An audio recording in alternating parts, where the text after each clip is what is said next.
Good afternoon, everyone. I have a new guest today.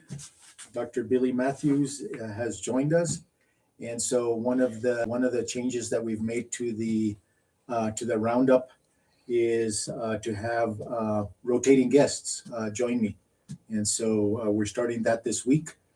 Dr. Matthews, all yours. All right. Good afternoon, Dr. Martinez, and all of our Luna Rough Rider Roundup followers. The first thing I have on my list to introduce is the blood drive that was held yesterday by the nursing department over in the cafeteria. So, did you go donate blood? I did not donate blood, but I did see some people over there. So I don't know for sure, but it looked like it was a fairly good turnout. Nice. Yeah. I was not able to donate because it was too soon for me to donate, but I am a regular person to donate blood. Um, I want to announce again that you all know that Dr.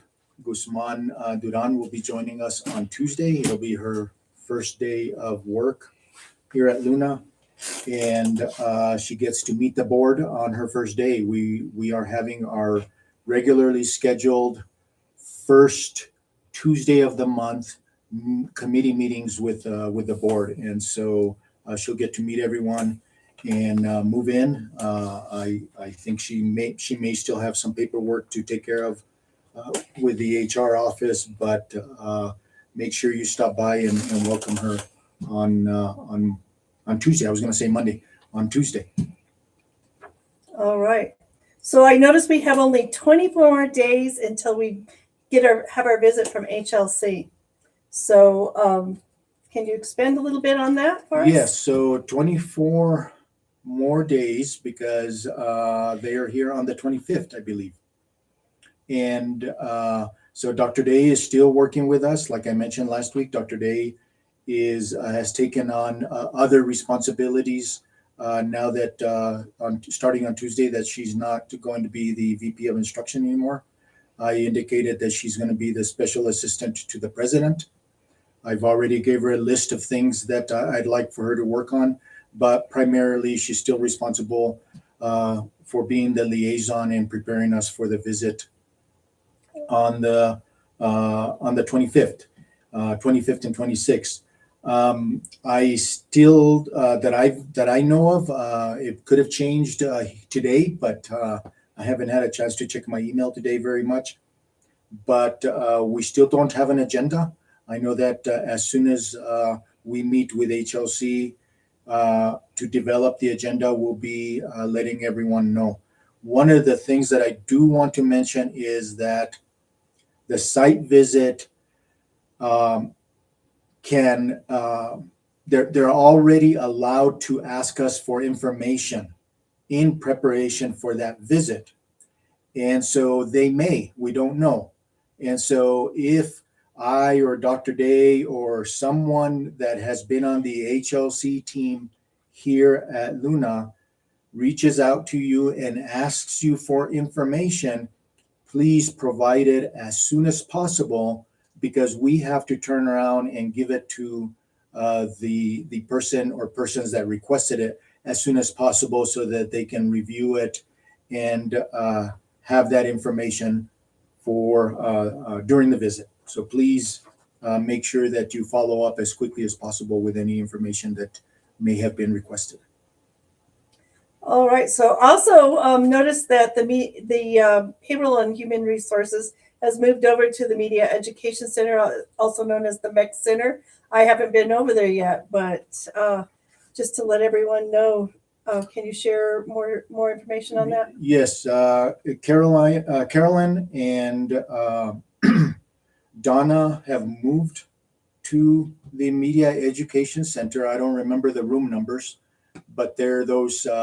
If you enter the entrance on the northeast side of the building, there the office is there on the immediate right hallway. We have also hired Sandra. She used to work at the HR office. She is working with us part-time. She's helping us because we needed to free up some time for Carolyn to take care of the workday tasks that she has for the implementation. And so Sandra is back. We're happy to have her back part-time. She's going to be helping in that office. So she's also located over there. That's good news. Good news. Let's see, what else do I have here? Like I mentioned, I will be meeting with the Board of Trustees in the committee meetings. Like I said, every first Tuesday of the month, we have committee meetings with the board. We have the facilities committee meeting. We have the executive committee meeting. We have the finance committee meeting, and we have the academic committee meeting. And so I will be busy all day attending those meetings, as well as Dr. Day and Dr. Guzman and Dr. Taylor and others that are involved in those committees. I haven't had a chance to determine how the parade went today. Has anyone heard any news? I haven't either. We were in, I think everyone's been in meetings. So I know that Cindy put out a request for volunteers to go attend the parade today. I'm not sure how that turned out, but I want to thank Cindy and everyone else that worked on making sure that Luna was represented at the parade today. I believe it was Robertson's. It's Robertson's. Homecoming. Next week is West Las Vegas. Okay. I think we skipped one there, Dr. Matthews, on Monday, September 4th. I was saving the best for last. Oh, okay. Then I'll keep going, and then we'll save the best for last then. RPSP. So these are funding requests that we have to put in every year. I've been working on some of those. Dr. Day and some of the people that report to her have been working on those requests. Athletics, nursing, RNC, the Summer Bridge and Mentorship Program. And let's see, and then a new request that we got last year was for the Wildfire Resiliency Training Center. Those are due again now here pretty soon. So we've been working on those. We need to submit them through a portal to HED, and hopefully they get funded again. The other funding requests, as I mentioned, I've gone to the capital outlay hearings. Matt Guerrero and I went, and we requested funding for the second phase of the Allied Health Building, and may be the first phase of the STEM lab renovations here in the Technologies Building. We also asked for funding for upgrades so that we are ADA compliant across campus. Some of our sidewalks, some of our restrooms, and some of our entrances are still not ADA compliant. So we asked for funding for that. The other thing that I learned when I arrived, or more recently actually, is that all of our buildings are in need of wiring. And so as technology changes, as you know, the plugs, the outlets, all of those things change as well. The capacity of the wiring, all those things change as technology changes. And so one thing that has been brought to my attention is that all our buildings are in need of rewiring in some way or another so that they can accommodate new technology. And so I'm trying to figure out how I can ask for funding to do that. It's going to be a huge ask because it's in the millions of dollars. Sometimes it's in the millions of dollars for just one building. What I've done is contacted a few people that have been helping me with legislative requests to give me some advice on how we would do that. And the reason that this is, I wouldn't say difficult, but it's not something that we were prepared for, because when I arrived at Luna over 2 years ago, the institution had just completed a campus master plan. And from what I can tell, this rewiring was not included in that campus master plan.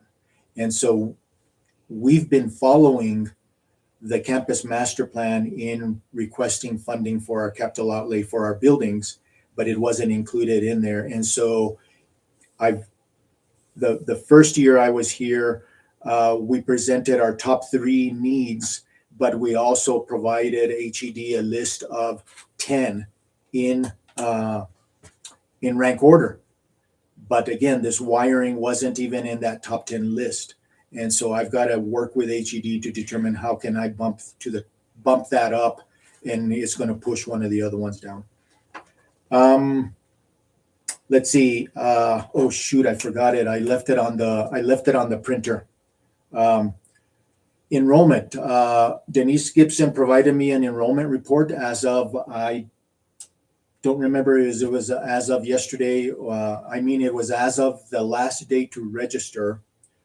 If I remember correctly, I looked at it quickly. We're at about 2% increase in enrollment this fall compared to we were last fall. So I want to thank everyone, all of you. I want to thank all of you for all of the hard work, because I know, remember I've mentioned in the past that our registration was delayed a little bit because of the glitch that we had with Genzabar and getting our schedule online or getting it in Genzabar, and that pushed us back, and it did hurt us. But I think that everyone worked really hard to call students and work with them to make sure that we get them registered. And I believe it was a 2% increase. I think it were somewhere, well, I don't want to say for sure.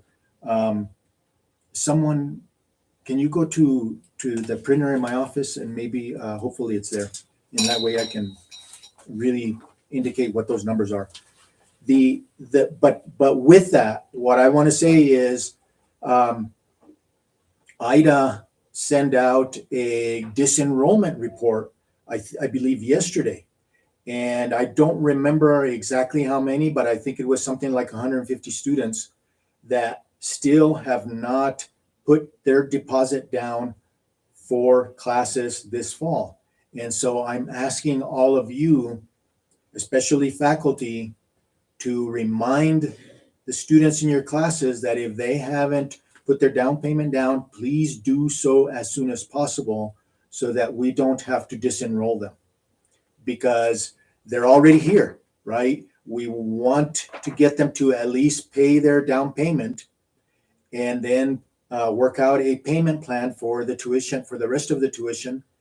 And we don't want to lose them, because then we'll probably drop down our comparison to enrollment. Our enrollment will drop down in comparison to last fall. Right now we're ahead, we're above, we have an increase, which is good news.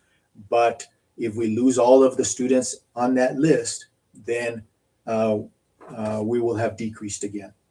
So again, I want to thank everyone for all of their hard work for getting students enrolled. So now let's work with the business office to reach out to all of those students so that we can get them to make a payment. I've mentioned this before as well. We have several open positions. Please use your social media, use your connections, use your networks to let everyone know that we have open positions at Luna for them to take a look at it. It costs the institution quite a bit of money to advertise. And so the advertisement that we do is somewhat limited, right? We send it to the Optic or to the New Mexican or to the Journal or to Indeed or to higher ed jobs or whatever the outlet might be. But it's there for a limited amount of time because of the costs. And so in some cases, people may not see it. So we need everyone's help to make sure that everyone knows that we have positions open here at Luna. We still have not gotten our budget, our FY24 budget approved by HED, but like I mentioned last week, they have given us permission to do our work as we need to. But just know that the official approval has not come to us yet. They're working on it. And we're not the only ones. Last I spoke to HED, there was 8 institutions that still had not received approval from HED. I don't know who they were, but 8 institutions still had not received approval. The last thing I have here is on Wednesday, we had a small gathering to celebrate Georgia Baca's retirement. I just wanted to publicly thank Georgia for her work and dedication to Luna and Luna students for so many years. It was 20 some years. I don't remember exactly what it was. If you didn't see her on Wednesday, didn't get to congratulate her and thank her, please do. Please reach out to her and let her know how much you appreciated her and how much we all appreciated all of the work that she did for Luna for so many years. Georgia always positive in my opinion, and always willing to help in any way that she could. So thank you, Georgia, for your time and dedication to Luna Community College. And the best for last. And the best for last. And let's see if that enrollment report printed out or not, and so that I can give you the actual numbers here in a little bit.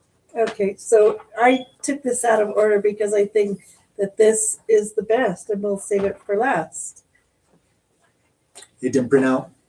Okay. So Monday is Labor Day, which is a national holiday, and we will not be here on campus. And so with that, we wanted to wish you a safe and happy 3-day weekend, and just to let you all know that you deserve it. All right. Everyone have a nice weekend, and see you all on Tuesday.